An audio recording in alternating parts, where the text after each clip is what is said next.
দেখিছে আমাৰ আজি ঢালাই মানে আপোনাৰ ইটাখিনি যোনখিনি চলিং কৰা হৈছে, চলিং কৰাৰ কাৰণে আপোনাৰ জাম দিয়া হৈ গৈছে। এতিয়া এইখিনি জাম দি থ'লে আমাৰ কি হয়, সৰু সৰুকৈ আপোনাৰ ঘাঁহ বনবিলাক গজিছিলে, সেইবিলাক আমাৰ এতিয়া নগজা হ'ব।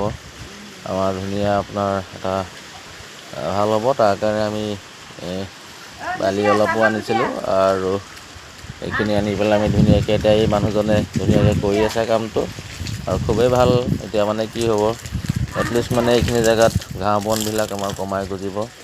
চোতালখনত যি আমাৰ এটা ধুনীয়া লাগিব আৰু কেঁচুৱাজনীও ইয়াতে খোজ কাটল কাঢ়ি থাকে, তাৰ কাৰণে তাই সমান হ'ব। সমান হ'লে তাই এতিয়া খোজ কাটল ধুনীয়াকৈ কাঢ়িব পাৰিব আৰু অকণ দৌৰা ধপলাও তাই তাতে কৰিব পাৰিব আৰু আমাৰো এটা ভাল লাগিব যে আপোনাৰ মানে কি বস্তুখিনি সমান হৈ গ'ল আৰু ঘাঁহ বনবিলাক কমাই গজিব আৰু তাৰ কাৰণে ধুনীয়াকৈ মিলাই থকা হৈছে।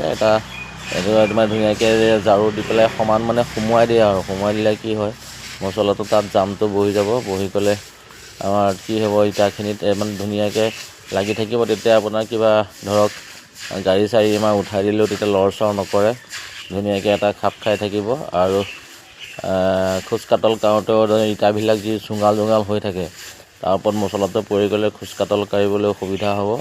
গতিকে এনেকুৱা ধৰণে কৰি থকা হৈছে কামটো।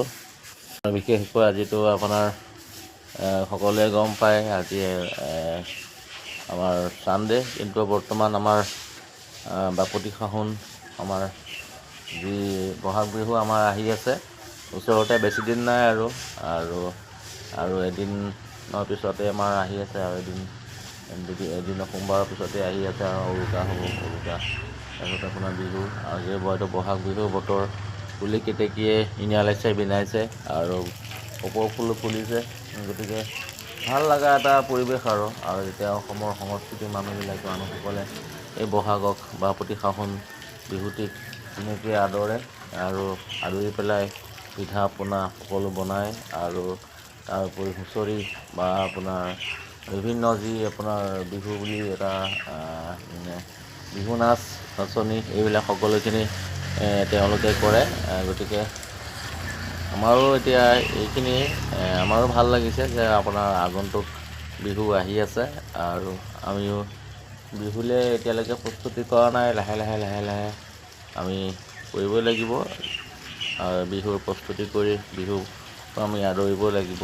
আৰু বছৰত যেতিয়া এবাৰেই আহে, গতিকে সেই বিহুক আমি আদৰি সন্মান জনাবই লাগিব। গতিকে এইখিনিয়ে বাৰু, দিয়ক, ধন্যবাদ।